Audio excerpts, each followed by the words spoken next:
Welcome to Smash Metafiction. This is the podcast where we tenderly pluck fictional characters out of their respective media, gently fold them together into a souffle, bake it at 350 degrees, and then we eat it together while looking into one another's eyes, sensually licking spoons, and making people at the neighboring table uncomfortable.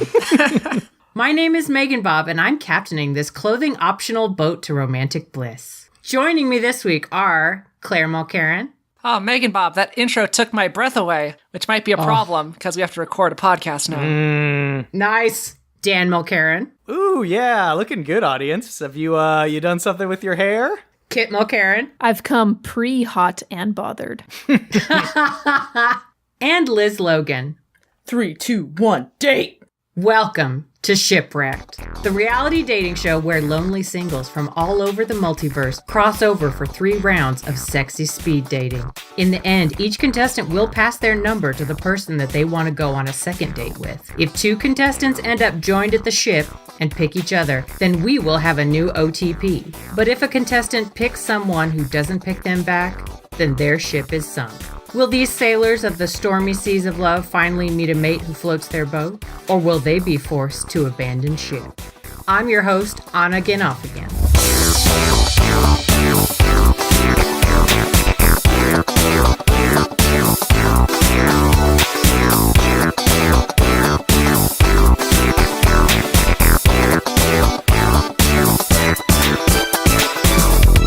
First up, let's meet this week's 4 lovely contestants. Contestant number 1, how about you tell us your name and a little bit about yourself? Oh, dear, sure. My name's Barbarella. I'm an astronavigatrix in service of the United Government of Earth. That sounds real interesting. And whenever I say perfect partner, what kind of partner do you imagine? Oh, gosh. To be honest, I don't really know. Certainly not any one thing specifically. I'm an explorer. I want to explore. I suppose a partner who is open to exploring with me? Also, maybe someone with an eye patch. I think I'm starting to get a thing for eye patches. So what do you think makes you a great catch? Oh dear, I don't know about all that. I don't know if there's anything particularly special about me. I mean, sure, I have a spaceship, I have an outfit replicator that can make whatever sort of fashion you could imagine. I also have a supply of exaltation transference pellets and the ability to use them, which allow for a form of psionic lovemaking that transcends any known pleasure that pre-spaceflight humans had ever experienced, but beyond that, I think I'm pretty average. I'm just gonna tell you, you're a bigger catch than a 10-point buck. And with all those great qualities, why do you think you haven't found the right one yet? I don't know if there's any single right person for me. That seems like an awful lot of pressure to put on someone. I'm just looking for someone who could, be my shipmate for a while as I travel the stars. That's what this is for, right? Finding people to be on your ship with you? That was something about that? You know what? That's in the description. All right, contestant number 2. How about you tell us your name and a little bit about yourself? What's up, dudes and dudettes? My name is Michelangelo. I live in New York City with my brothers and our dad. Our place is a little out of the way, but the pizza delivery guys never seem to have a problem finding us. When I say perfect partner, what kind of partner do you imagine? Oh, well, I got a bit of a rep as a party dude, so I'd need a Chico or Chico could keep up with me. I'm a fun-loving kind of guy and would love to find someone to have fun with. If you're a reporter who tends to wear a yellow jumpsuit, I mean, all the better. Oh my god. What do you think makes you a great catch? I'm a pretty fun dude.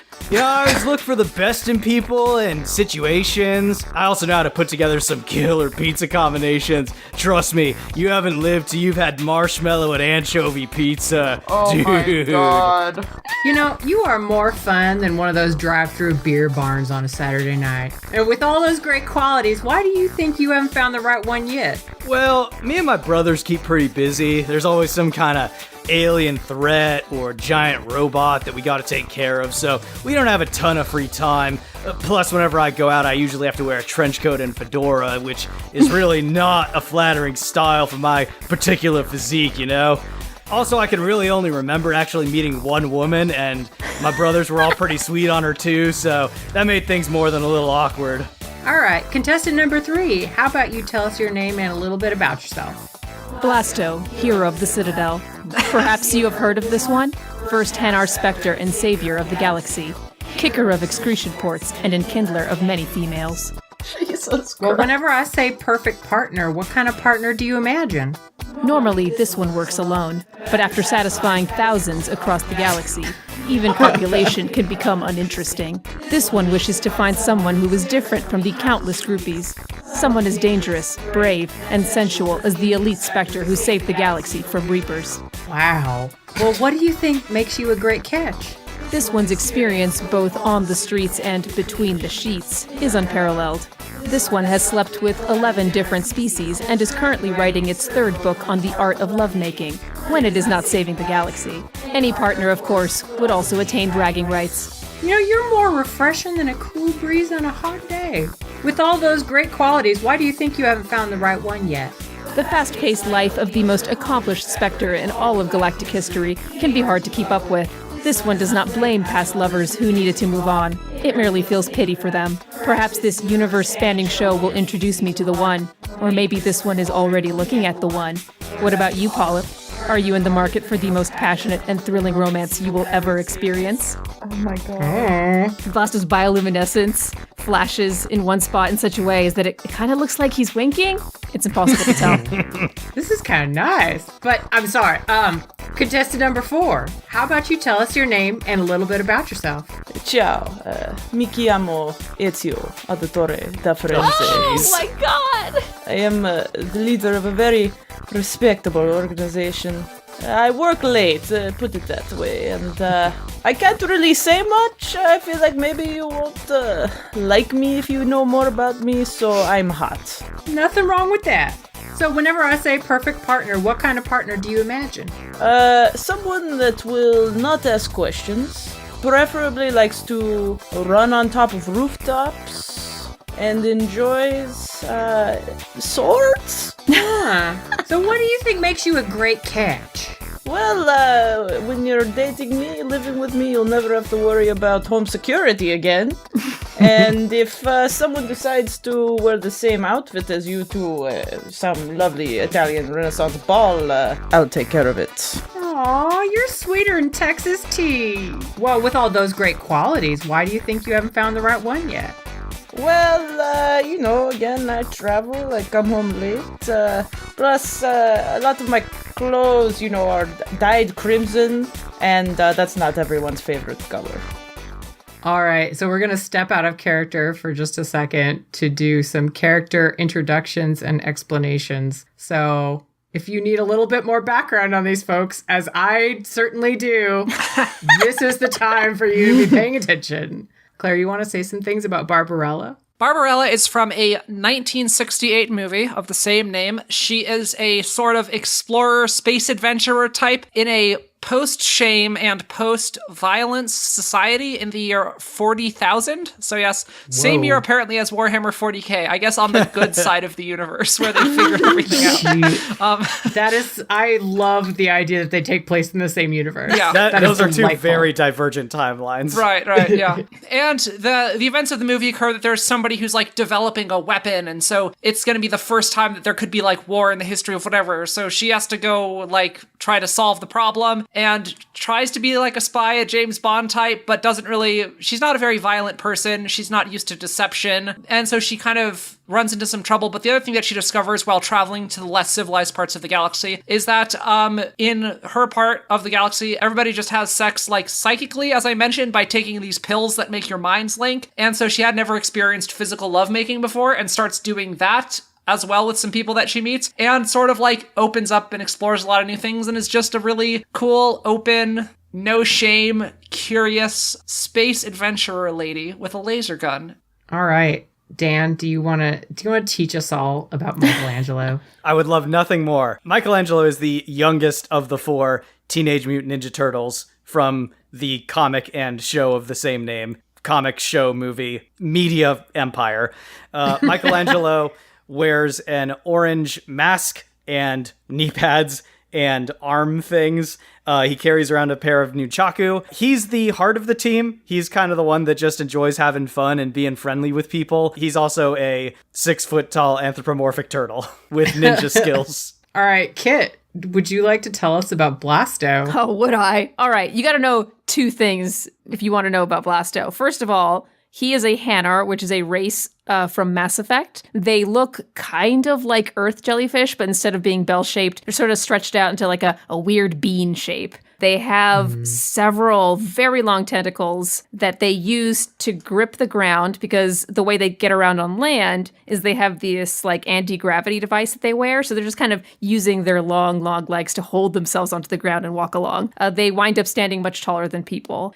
They communicate through bioluminescence, but because it's the Mass Effect universe and way in the future, they have little translators. So you'll always hear their voice come out in that kind of weird whoa sound. The second thing you need to know about Blasto is he's actually a fictional character in the Mass Effect universe. He's kind of like your Dirty Harry, your diehard action hero type guys, and even the actor that plays him is clearly one of those super conceited method actor types. So he's fantastic. He is supposed to be like the first Hanar Spectre, the hottest shit you've ever seen. All right, Liz, Ezio or Ezio? Ezio. Ezio? Well, I was wrong on all the times I tried. All right, Ezio da Ezio. Frenzy. Like Etsy, but Italian. He is the second main protagonist of the Assassin's Creed series. His story takes place in the Italian Renaissance. He is the member of the Assassin organization, which is diametrically opposed to the Templar Association. He is a human male.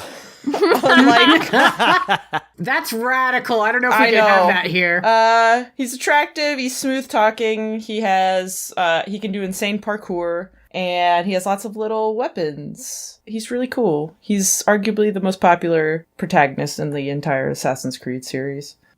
For our first round of dating, these contestants are going to experience chemistry firsthand with a trip to the Science Museum. It's a place where you're encouraged to get in touch with your exploratory side. From the space exhibit where you can dress as an astronaut and stand among the stars in the interactive constellation sphere, to the optical illusions exhibit about how the human eye works, to the traveling exhibit, The Science of Smooches.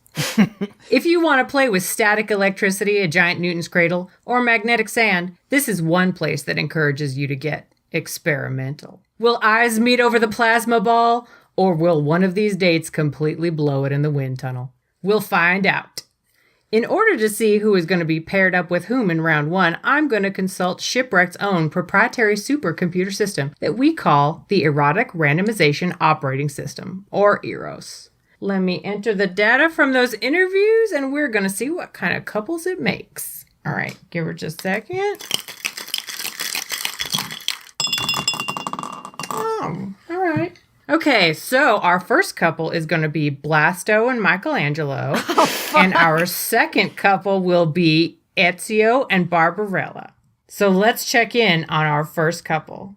Blasto and Michelangelo? Will our budding scientists get to explore the exhibits or be too busy exploring one another? Blasto walks into the main hall of the museum and is just immediately like, recreational education has never been this one's thing. Whoa, what's up, Jelly Dude? Hey, you been hitting the mutagen a little hard recently? Blasto moves the front part of his body to sort of aim at Michelangelo. As you think he's looking at you, it's kind of hard to tell. His body begins to flash and he says, is this one to assume that the testodyne before it is its date? Whoa, dude, hold up just a sec. This is a first date. I don't know that we need to start talking about our testodynes yet, if you know what I mean. Now, look, I don't know about you, but I got a mean hankering to go check out them dinosaur fossils. So, you game, dude? Yes, this one is game. Well, all right, dude, let's go. Which one you like, bro? The one with the real long neck or the one with the horns? Or, oh, dude, look at that big old one. The Tyrannosaurus Rex. That means he was the king of the dinos, dude. Raw, dude. Blasto looks between all the dinosaur skeletons and yeah, he settles on that long neck dinosaur, and he's just like, this one does find the long neck somewhat attractive. No, wait. What are you doing? Extinct animals are not attractive. Well, I mean, they can't help the way they look, dude. Hey, tell you what though. Those things are real high up, and I don't know about you, but I got a serious hankering to start riding around on those, you know what I mean? Now you are talking. And Blasto, for some reason, just pulls out 2 of his pistols. Whoa, all right, well, wasn't planning on going to this party, but, I guess if that's what you're into. Michelangelo produces his nunchucks and begins swinging them around. I can feel the attraction around here, and I don't think it's just the universal law of gravitation. Oh. Let's go check in on Ezio and Barbarella. Will they stick to reading the placards or skip straight to the hands-on demonstrations? Hello, my name is Ezio. How are you? Sorry I'm late. I was in the planetary science section. Their star charts were completely inaccurate. Sorry, there's quite a few other exhibits I was hoping I could take a look at. These people, their understanding of science is quite primitive. Well, I would like to show you something first, before we get to the gobbledygook of your science stuff. Oh, I'm sorry, I don't know that term. I wonder if I need to adjust the settings on my tongue box. She starts pressing a little button on her wrist. Come with me. I'm going to take you someplace, okay? In fact, I give you piggyback ride, okay? I suppose if you must insist. So we leave the museum, and I start climbing the museum to get to the top spire to fucking synchronize my map. But I also use it as a way as we're standing on there with Barbarella on my back. She is in this natural beauty. In fact, I would say it is almost as beautiful as you. Well, thank you. The view from here is quite breathtaking. It is a little bit odd, though, that they placed a haystack at the bottom of this spire. What do you think that's doing down there? Well, it's funny you say that. I was going to ask next if you like roller coasters. I don't think I know what that is, but... Well, this is going to be like a roller coaster without a track, okay? Hold on. And we jump off. At the bottom, Barbarella sticks her head up out of the hay and says, I've heard of a roll in the hay before, but this is ridiculous. Oh my god. Well, this is like first haystack, so maybe second date we can have second haystack. Oh, I've never gone to second haystacks on the first date before.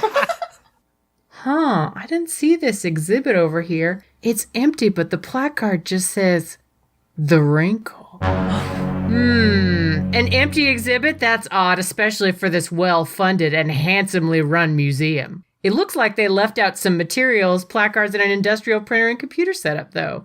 Contestants, knowledge is sexy. But like so many things, it's sexier when you share it. Work together with your partner to create a science exhibit that captures something you're both passionate about. You'll need to find some common ground or a way to weave your interests together. Maybe by the end of this, you'll translate some of that chemistry into a little biology.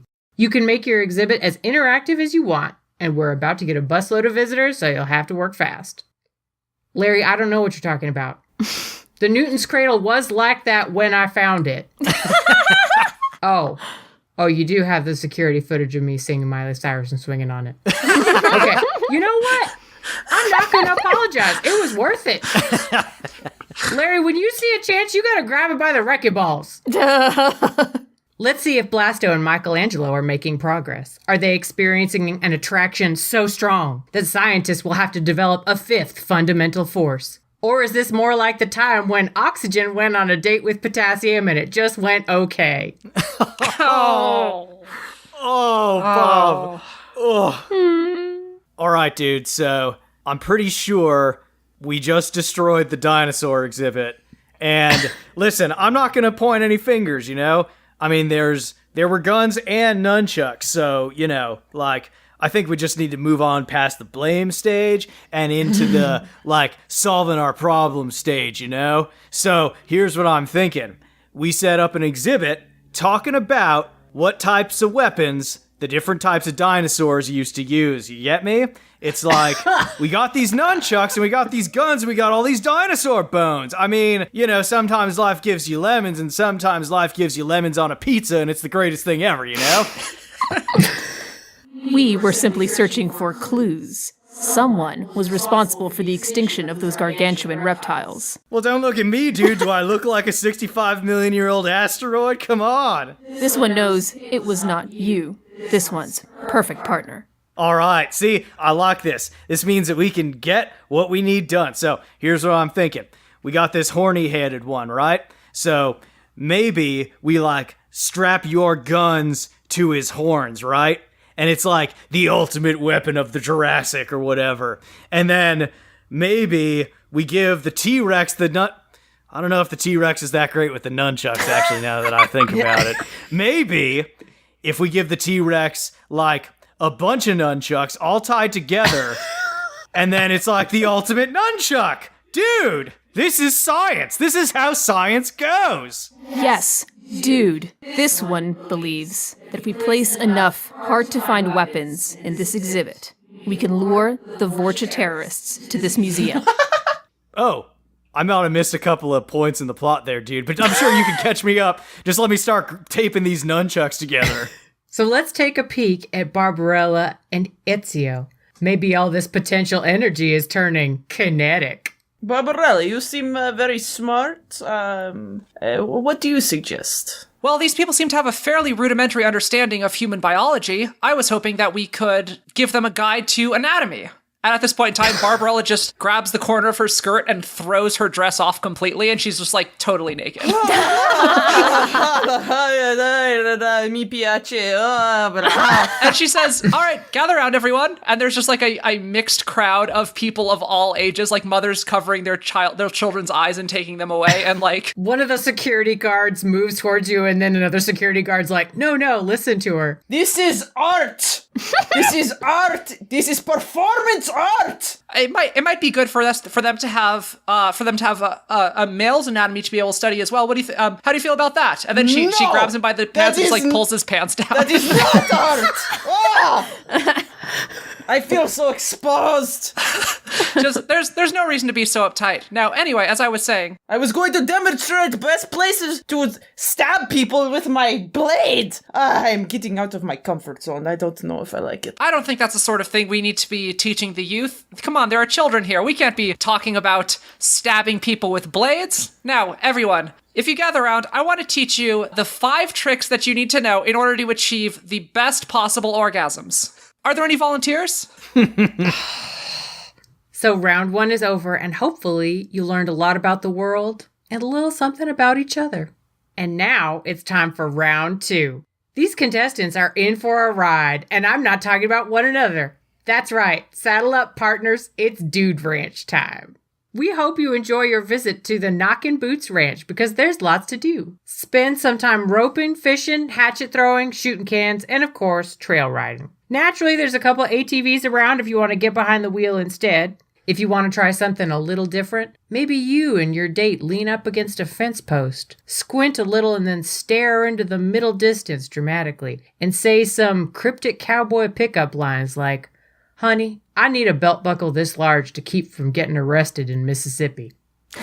I don't know what that means either, but maybe by the end of this, we'll find out. Unbridled passion, here we come. Now to mix up our dates. So if you would please, Eros, I'll take it shaken, not stirred. And the results are in. Our first couple will be Michelangelo and Barbarella. And our second couple will be Blasto and Ezio. Let's check in on our first couple, Michelangelo and Barbarella. Are they feeling the rustic romance, or will they bid each other happy trails and move on to greener pastures? Michelangelo steps out of the changing room at the gift shop. He is dressed in cowboy boots, jeans with fringe on the side, a vest with a little star on it, a bandana, and then a big cowboy hat. And he looks himself up and down, looks at himself in a mirror, and this look of dawning amazement comes into his eyes. Barbarella's going to step up at this point in time and say, "Oh, hello there. You must be the one I'm going on the date with. Did they provide that outfit for you here? Are those the traditional garments that we're supposed to wear at a place like this?" I mean, that's what the guy at the counter said, Dudette. I asked what sorts of clothes I should be wearing because, I just came in with a belt and a mask, you know what I mean? And, oh, I've been there. And now I'm just feeling I don't know, there's something that has been awakened inside of me now. I can feel the call of the prairie it sings to me like a siren song. It says, dude, come to the prairie and boy some cows, or I don't know. I wasn't really into cowboy stuff. That was more Raphael's game. But now looking at this, look at this fringe. Look at all this fringe. I have been. I'm trying to figure out if there's a practical application of it or if it's just aesthetic. We gotta get out there and find out, dude. Sure. Give me a moment to do the same. Oh yeah, dude, we gotta get you an outfit for sure. She starts messing around with a bunch of clothing that they have there, and her outfit ends up being made entirely out of belts and belt buckles and doesn't actually have any cloth on it. I don't know what the rest of all of that stuff was for, but this seems to be working just fine, don't you think?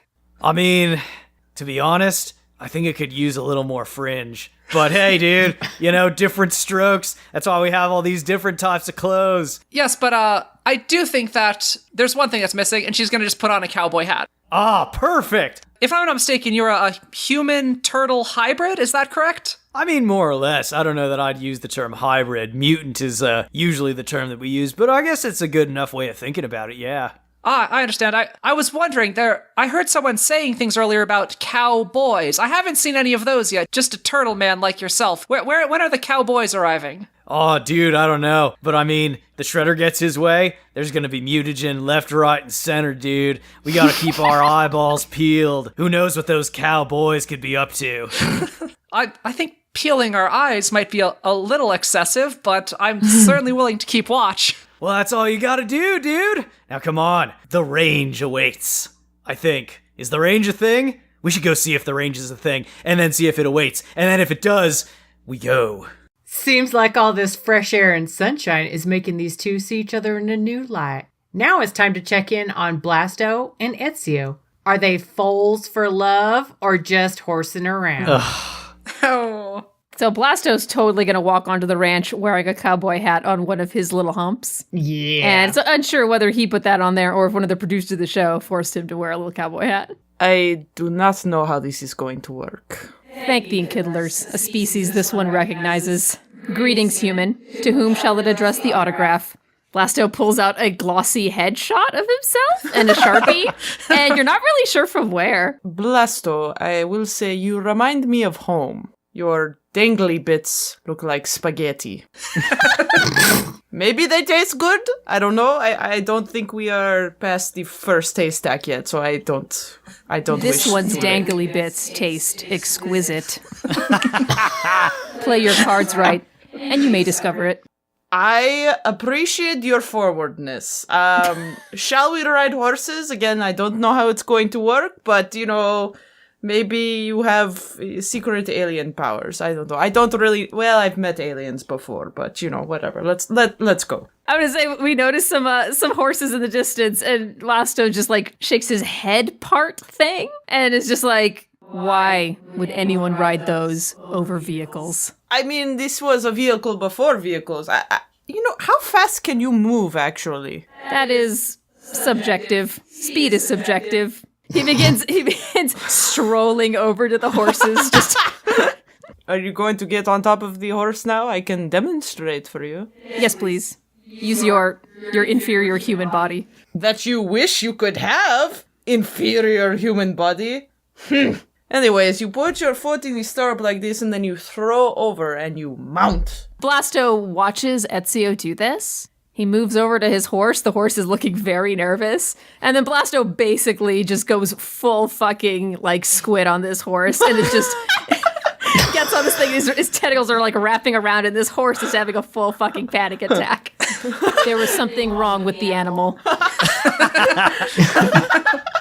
It's a beautiful day. We're surrounded by people wearing denim, and everyone's enjoying a nice little trail ride to the river. But what's that I hear in the bushes? It's the wrinkle. Or should I say, the crinkle? It's a plastic bag. And there is nothing horses hate and fear more than a plastic bag. We actually had another wrinkle in mind that wasn't cruel to horses, but then all the horses saw this rogue plastic bag. So unfortunately, we're going with the flow.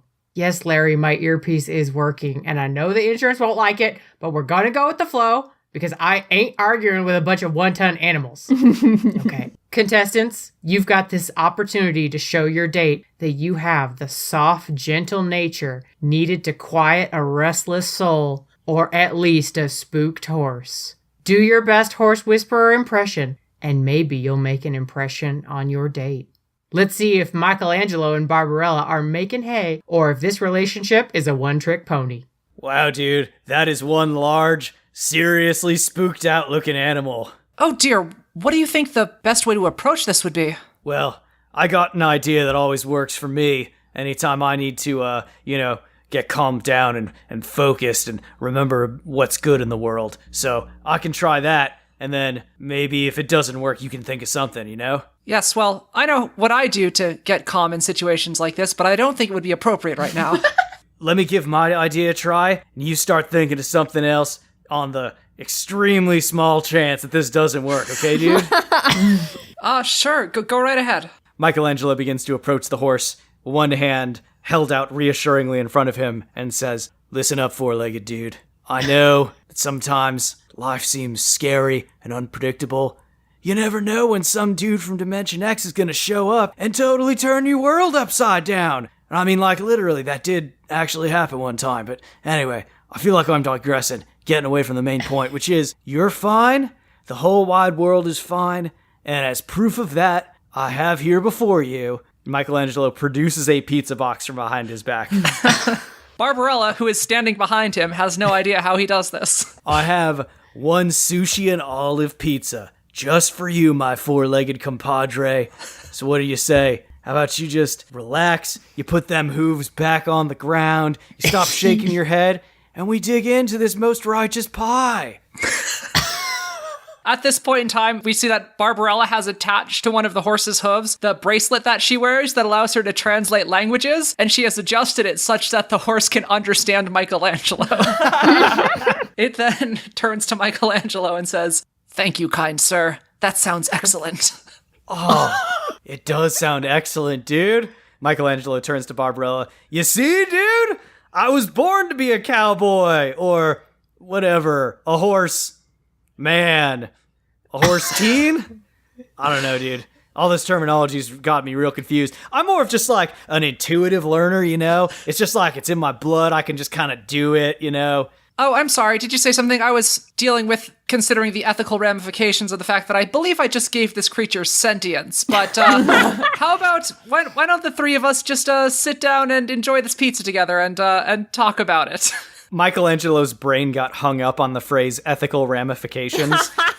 His wheels were just kind of spinning worthlessly for the rest of that sentence until Barbarella suggested eating pizza, at which point he nods enthusiastically and says, "Cowabunga, dude." Michelangelo and Barbarella and the horse are going to do a three-way high five. Time to check in with Ezio and Blasto. Does the horse of true love run smooth? Oh, God. You're welcome! Blasto has wrapped almost all his legs around the horse's torso, with his body on the horse's back like a saddle, and his front limbs have been fashioned into a bridle and reins. This one has fooled the earth beast into thinking this one is riding gear. Unfortunately, this one's foremost appendages are in its foul mouth. This date is not going as planned. My horse is going crazy now, and, well, you actually look quite comfortable as a saddle, so I'm going to get on top. Ezio jumps on top of Blasto. As this one predicted. Oh, this is quite comfortable. What are you made out of? It's not leather, is it? Oh, it's kind of soft and squishy. My bum feels quite comfortable. That is an important organ. Please shift your weight to the left. Ooh, that is a very good organ you are stimulating. Let us go. Blasto's gonna sort of whip his forearms like reins, and the horse starts going, and then yes, I suppose a little plastic baggie goes by, and the horse goes fucking wild. Rustle. Not only does the horse, but Ezio's never seen plastic. Ah! What kind of ghost is that? I've never seen something! It mimics the ground it's on top of! Human, Ezio, gain control. Blasto, save me! Spirit me away! Oh Oh my god. All right, Blasto's going to release the horse, leap into the air, wrap his tentacles around Ezio, and then land gracefully in a bundle of hay. Yes, my little spaghetti. Thank you for saving me. So, while we are here... Third haystack? Round 2 is over, but hopefully your date saves the riding you hard and putting you away wet for a little later in the evening, because it's time for round 3. Time to grab your baskets and get picking.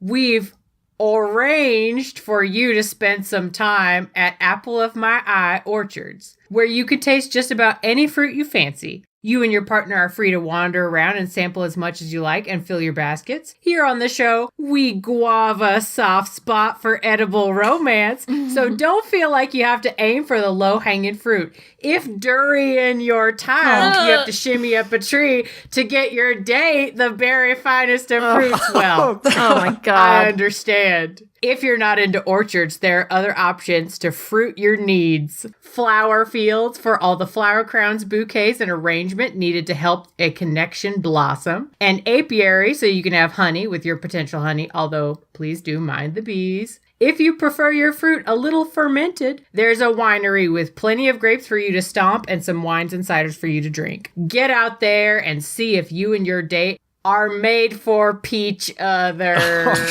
Orange, you glad you signed up for this? Yeah! It's Bob, bananas. I take off my hat to you. That is tremendous. Eros, we need one more for the road. So if you would please tell us who our final couples will be. All right, couple number 1 will be Blasto and Barbarella, and our second couple will be Michelangelo and Ezio. So time to check in on our first couple to see if this combination is bearing fruit, or if the only fruit they're tasting is the apple of discord. So Blasto kept the cowboy hat. He wound up liking it. He's walking through the orchard. He doesn't feel the need to use the ladder, so he can reach right on up and grab an apple, but some of the heftier apples are a little heavy, and his arm starts to droop down. Barbarella's going to come up and help him out with that and say, "Oh, hello, dude. Cowabunga."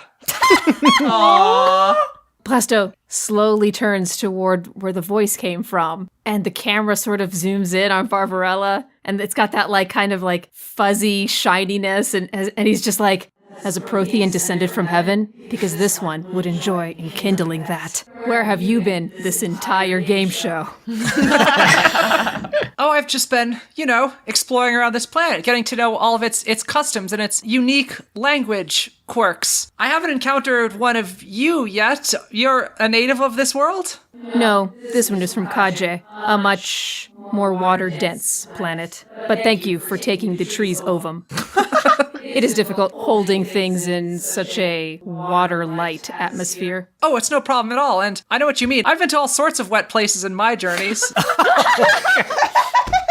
Tell this one more. Blasto has sort of moved his tentacles to grasp her hand, the hand that is holding the apple. I did hope to see more of this orchard. There's so many things to explore here, but... And then she holds up the apple to her mouth and says, "I might just have to give in to temptation," and takes a bite out of it. Blasto begins bioluminescing like a fucking rave. And then, ow. This one appears to have been stung by a venomous flying invertebrate, and it is having an allergic reaction. Is there swelling? There is so much swelling. He is turning into a balloon. Oh dear, why don't we see if we can get you to a first aid station, if they have those here? It doesn't seem like you can move terribly fast. Why don't you just wrap your tentacles around me and I'll carry you?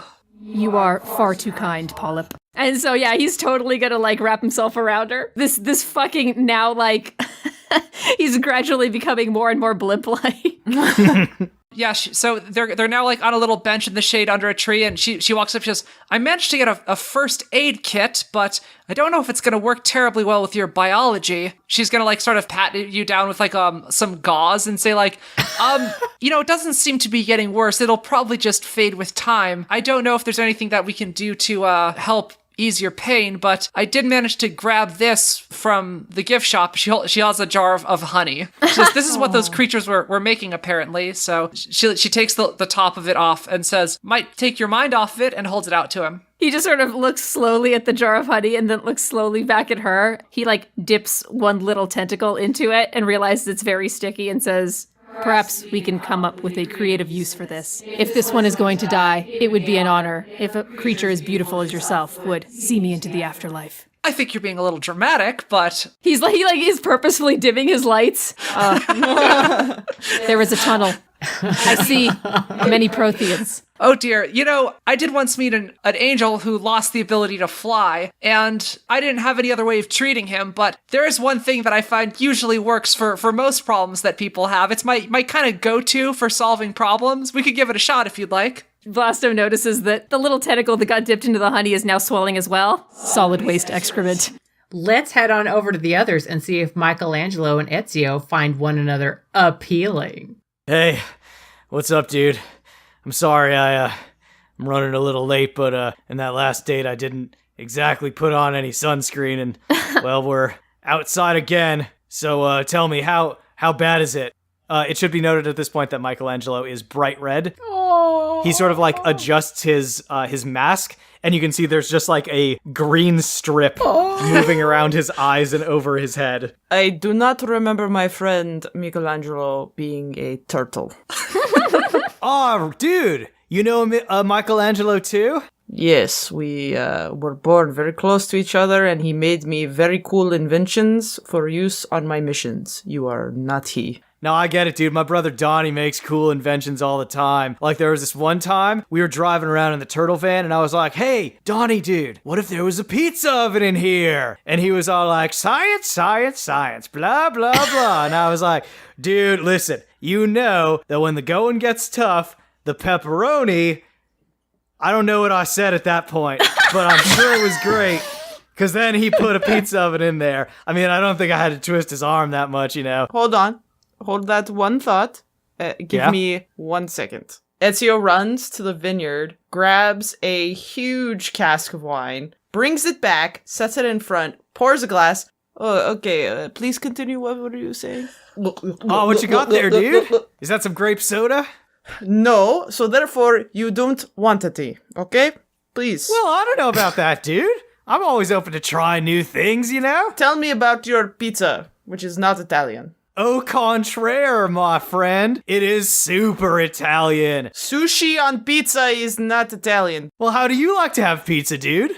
I don't know. Are you saying you've never had pizza before? I don't think I've ever had time to enjoy this pizza. Aw, dude. This is officially a code red situation. Everything has to stop right now. All right, what do we have on hand? It's all right. I've done more with less. All right, we got some trees. We got a bunch of fruit. We got some bees. All right. Come on, Mikey. Use that head of yours. How do we make a pizza out of this? I'm having a hard time standing up. Michelangelo comes back several minutes later. He has a large strip of bark that he has torn into a rough circle, on which he has put a thin layer of honey and sprinkled several sliced beets and chunks of pineapple. All right, dude. I mean, it's not exactly famous Ray's, but it'll do in a pinch. Here you go. It looks like something! Well, good news, it is. Okay, I got my hidden blade out. Can you cut me off a piece? Michelangelo is staring in awe at the blade that came out of Ezio's sleeve, and he says, dude, are you an Italian ninja? Actually, that is a fairly accurate representation of what I am. Dude, I knew it! Right as soon as I looked at you. Oh, you are gonna dig this pizza, dude. Is this... what? Beets? I don't even think there's a tomato on this. Oh, I knew I forgot something. I think I have splinters in my throat. Well, all right. I mean, everyone's a critic, I guess. Well, what's that in this basket of beautiful fruits? Is it a bad apple? No, it's the wrinkle. The event you've been waiting for is here, and it's time to leave the orchard and head into the kitchen. You've brought some ingredients to work with, but this challenge might be more than you bargained for because you're baking something for your date. What do they like the taste of, and what do you think you can make that's a recipe for success with your love interest? Get ready to kick butter! Barbarella, how are you going to use the magic of baking to say, I loaf you? Oh. Well, in the past few minutes, I consulted my wrist computer and did my best to extrapolate what I could figure out about Hanar biology, comparing it to some similar organisms that exist in my galaxy. From what I could tell, the only thing that they have in this orchard that he'd be able to eat is this. It is a nutrient paste made largely of processed figs. I did, however, have something special. She pulls out a pill. If I can ground this up and put this in the food, it will not only provide a surprising density of life-sustaining nutrients, it will also trigger whoever eats it to have a vision of their most pleasant childhood memory. Aww. And I've also prepared on the table a scent that would be most pleasing to someone with this biology, and it seems like, from what I can tell based on his olfactory glands, most likely sandalwood, so we're going with sandalwood. That's really thoughtful. Well, let's go check on Blasto. Blasto, what have you made to make your date say, mmm? So Blasto's body is now swollen like a Macy's Day Parade float version of himself, and all of his tentacles are swollen and stiff like pool noodles. Aww. This episode cannot be released to the rest of the galaxy. The council will laugh this one right out of the specters. But this one never quits, especially when there is a female's primary cardiovascular muscle at stake. This one recruited workers of the orchard at gunpoint to collect the tree ovum. With those ovum, along with the excretions of those dangerous flying invertebrates, this one created a charcuterie board. Along with this cask of fermented ovum juice, it is sure to be an eventful evening. He once again flashes his bioluminescence in a weird, wink at the camera. Ezio, how have you chosen to rise to the occasion? Several casks of wine deep, but Michelangelo seems like a relatively easy man to bake for. First off, he is a turtle, and turtles love lettuce.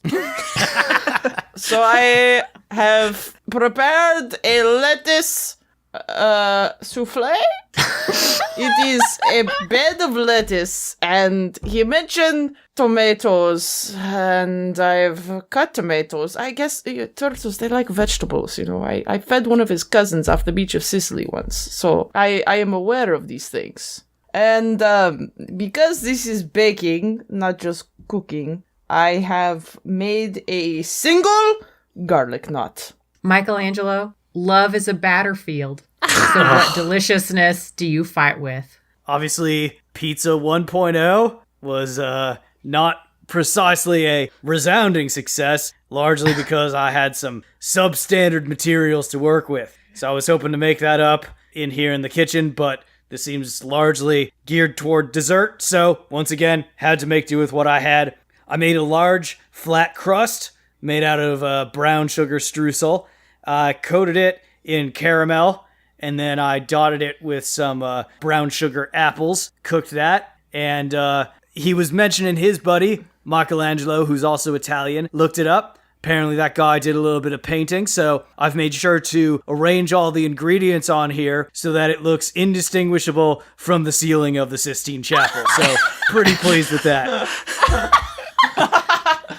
Let's check in on Blasto and Barbarella. Did they nail it, or is it good pie and good riddance? Oh, I must say these apples and honey taste quite good, but what is this that I've been drinking? It seems like some sort of fruit juice, but there's something strange about it. It has been fermented. It creates a sort of pleasing mind effect. You don't mean alcohol, do you? How savage! Why would it being engaged in something like that? I mean, it lowers your inhibitions. You lose control of yourself. Your decision making is bad. Your memory, everything. I don't understand. Polyp, we do not need inhibitions. Inhibitions get in the way. Well, I've been wrong before, so I suppose let's give it a try.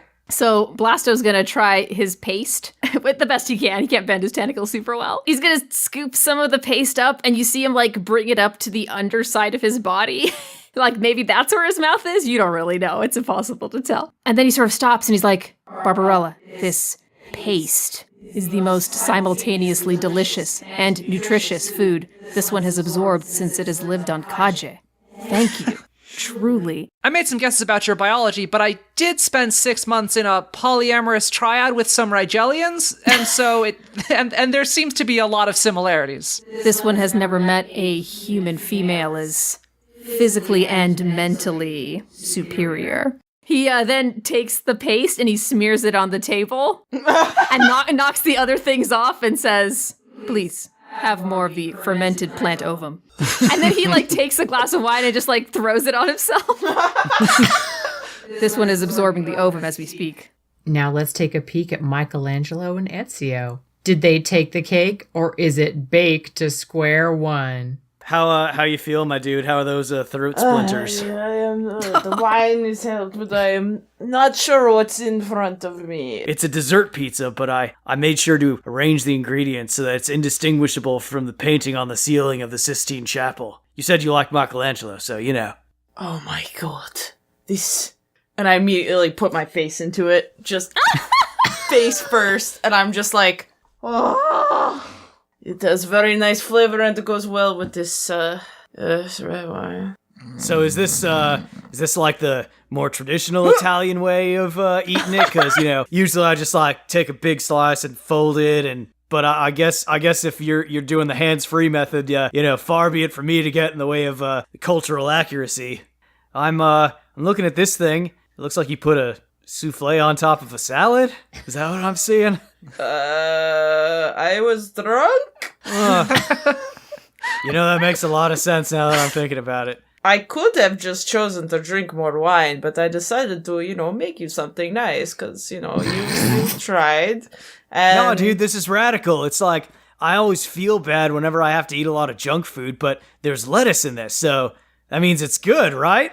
It's mostly 95% water, but, water is good for you, and, Hey, ain't nothing better than water, dude! That's righteous! I mean, wine is better than water, but, I'm really happy you like this. But, there's also a garlic knot there. I don't know if you like those. Garlic knot? My dude, that is like dessert for pizza. It's perfect! You are far more excited than I. This is going much better than I thought. So now that we've all had time to stop and smell the flower, the contestants have a decision to make. Will it be a tough one or a cakewalk? Oh, God. We'll find out in a moment, but first, we'll bring back all 4 of our contestants for one final measure of compatibility. Eros, if you would please reveal your final form as... the love tester! Okay, y'all, I'm going to ask each contestant a question. First, each of their 3 dates is going to guess how they will answer, and then the contestant will share how they would really answer the question. Barbarella, if you had the power to transform into a bird, what type of bird would you transform into? Michelangelo, how do you think Barbarella would answer this? So, I remember hearing that there are, some birds that spend the summer up in, Canada, and then the winter down in Brazil or something, and they make this huge circuit every year, right? I don't remember what it was called, but that one. She seems like she likes looking at the world and learning new things, and I think she'd want to see as much of the world as she could, All right, and Blasto, how do you think Barbarella would answer the question if you had the power to transform into a bird? What type of bird would you transform into? This one spent only a brief period of time on Earth, when it had to save Earth's president from the Reapers. In that time, this one spent most of its time by the largest bodies of water, and observed an assertive species of avian called seagulls. Barbarella would be a seagull. They are assertive and consume garbage. She is assertive and enjoyed this one's garbage attempt at dinner. Ezio, how do you think Barbarella would answer this question? Well, in my childhood, I was told a story about a certain bird. Barbarella would be a stork. She seems to very much enjoy sex, and sex sometimes leads to babies, and we all know babies are delivered via stork. So maybe she is a baby-delivering bird. It makes sense. It checks out. Barbarella, how would you answer the question? If you could transform into some kind of bird, what kind of bird would you transform into? I think there's a pretty clear choice here, and it would have to be the Arcturus 5 spotted penguin raptor. As we all know, they live in large communities. They have very long lives.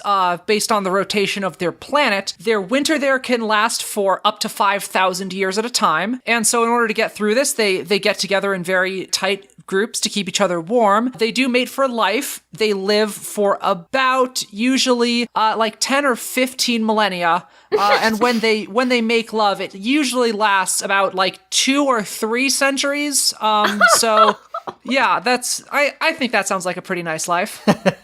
Okay, and then this question is for Michelangelo. If you could give yourself a nickname, what nickname would you want people to call you? Blasto, how do you think Michelangelo would answer that question? The Testudine? He referred to everyone as dude. So perhaps the prime dude.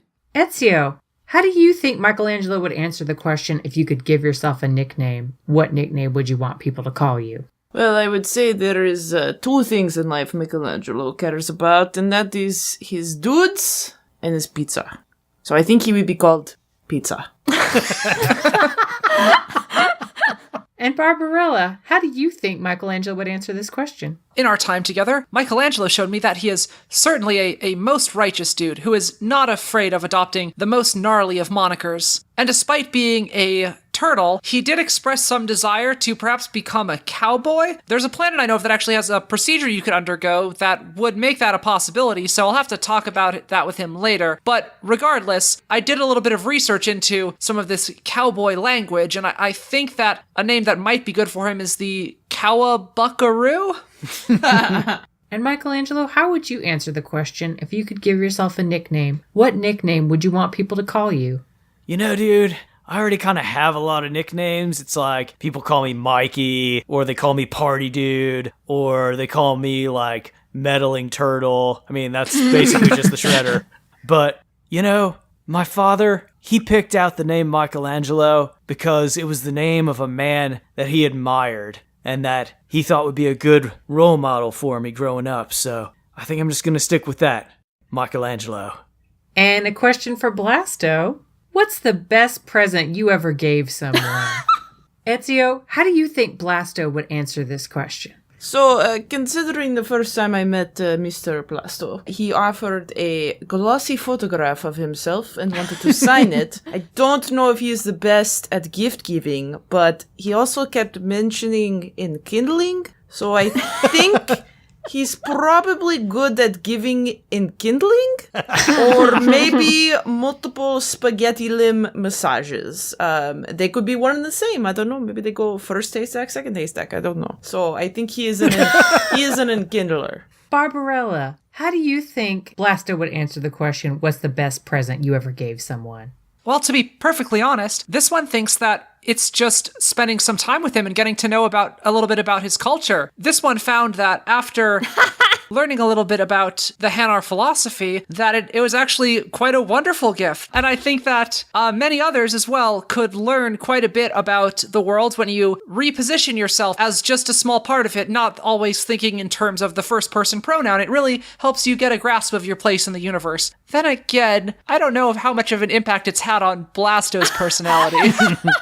Michelangelo, how do you think Blasto would answer this question? You know, Blasto to me seems like the kind of guy who he's just like a piece of debris in the ocean, you know? He's just kind of gets carried where the currents take him. He's not really bound down to anything. So I think the best gift that Blasto gives people is just like the sight of him doing a really cool jump to the side while he fires both of his guns. Or maybe he like walks away from a building and puts on sunglasses as the building explodes behind him, you know? Just like a glimpse into something beautiful. I think that's Blasto's greatest gift.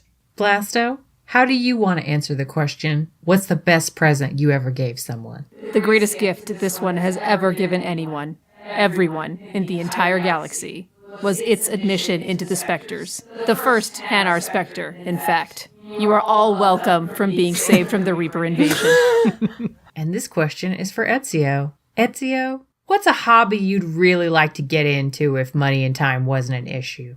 And Barbarella, how do you think Ezio would answer that question? in the brief time that I knew him, he did seem rather fond of climbing up tall objects, so maybe he could get into rock climbing. Then again, he did seem very fond of wearing that large hood and kind of a lot of baggy clothing, and I don't know if that's really the best outfit for that kind of thing. So let me think. Let's see, hoodie, lots of hidden compartments, a sort of rugged, unshaven handsomeness, maybe close-up magic?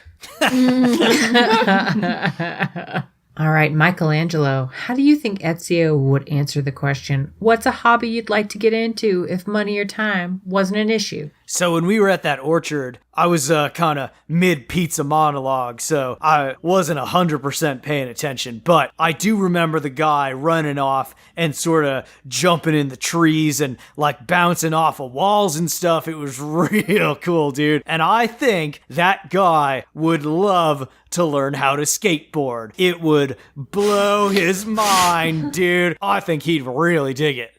So, Blasto, how do you think Ezio would answer this question? Ezio has, by far, the most powerful thighs this one has ever had wrapped around its person. It believes Ezio should begin studying yoga, preferably in a studio with large windows visible from the street, and that he should attend that studio at a regular schedule. Ezio, how would you answer the question, what's a hobby you'd really like to get into if money or time wasn't an issue? I lead a busy life, and I'm not looking for any more excitement. So I would like to found a cheese factory. I would like to make cheese for the rest of my life. The stinkiness would wash away, the blood on my clothes. Excuse me, the crimson paint. But I think I would just call it Cheese by Ezio. And now we wrap it all up for the night with getting them digits. So you pick the person that you'd most like to have a second date with, and you slip them your phone number. If two contestants pick each other, then they will earn the coveted title of OTP. If a contestant picks someone who doesn't pick them back, then I'm sorry. There are other fish in the sea, and you'll get plenty of chances to meet them because you're going home shipless. Contestants, take this moment to secretly write down your phone number and choose the person that you want to slip it to. Ezio, who are you slipping your number to? I do not know what has possessed me to do this, but I would like to slip it to Sir Blasto. All right, good for you. Michelangelo, who are you slipping your digits to? I gotta go with Blasto. Oh shit, what the fuck? Barbarella, who are you giving your number to? I mean, they were all very fine gentlemen in their own way. Blasto and Ezio clearly had a fair amount of romantic experience and prowess in their own ways, but there was a certain degree of, arrogance about them. I think that if I'm going to be traveling the galaxy with a companion in a more long-term fashion, I want someone with a bit more soul, a bit more sensitivity. And I think that the right choice in that case has to be Michelangelo. And Blasto, who are you slipping your number to? Blasto reaches out a long tentacle and slips his digits to Anna. I was not prepared for this outcome. Shit, Larry, what do we do? Anna, it looks like Blasto slipped his digits to you, so I will take over for a second. Anna, you have experienced us in this game show platform. I have. Who do you choose? I mean, my job is to love all of you, so I can't really choose. I mean, I guess I would be fine going on a second date with any of you, but if Blasto is the one giving me his digits, then I guess it makes sense to go with Blasto? OTP, true love. Round of applause, everyone. I was really hoping she was gonna go with Larry. Follow your cardiovascular muscle, Polyp. And he wraps a tentacle around her shoulders. I'll send you cheese for the wedding gift. Oh, hello. I was supposed to be on my vacation, but Larry has apparently told me that I need to host the show now for the little bit because Anna has decided to run off with a certain alien jellyfish. So for the next, minute or so, I'm your host, Yvonne Gotaway. So, all right, let's see how many boat puns I can come up with off the end to end this thing out. In the wake of recent events, I have had to take control of this episode. I will do my best. Well, it looks like this time, despite all odds, we ended up with a lovely tale of Bowie meets Gull. Even with the normal host gone, come hell or high water, we will find a way to end this episode. And as much as I would have liked my sabbatical to continue, it looks like the next time we do Shipwrecked, I am once again going to be on the hook. Time for the Kaje thanks.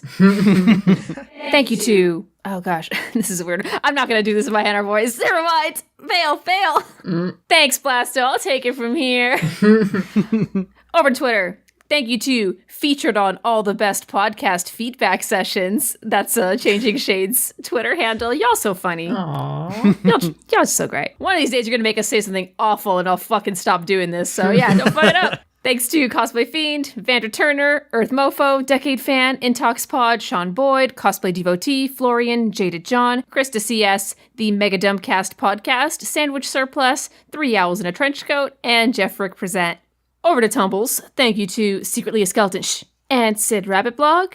And on Facebook, thank you to Matias Taltimez, Robert Ramsey, and Jeff Polier. Thank you, everyone, for listening to this week's episode of Shipwrecked. Oh, what's that, Larry? Oh, sorry, he's handing me something I have to read. I haven't prepared for this. All right, tune in next week for some sort of show called Smash Fiction. They're having a match of horses, apparently. Epona from Legend of Zelda, Shadowfax from Lord of the Rings, Agro from Shadow of the Colossus, and Maximus from Tangled.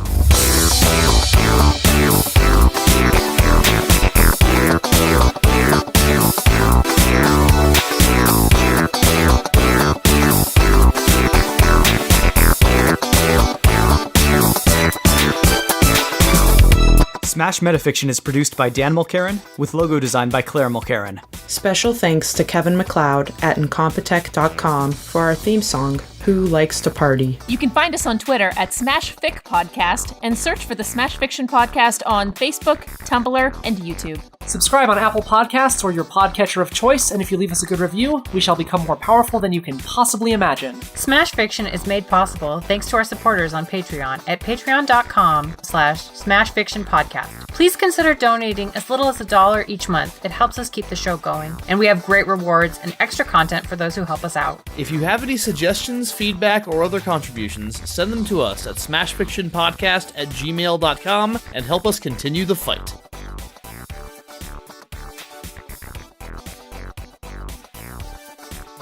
What if Anna is, actually the one, though? And she and Blasto have little polyps? Oh, jeez. we're thinking too far ahead in the future.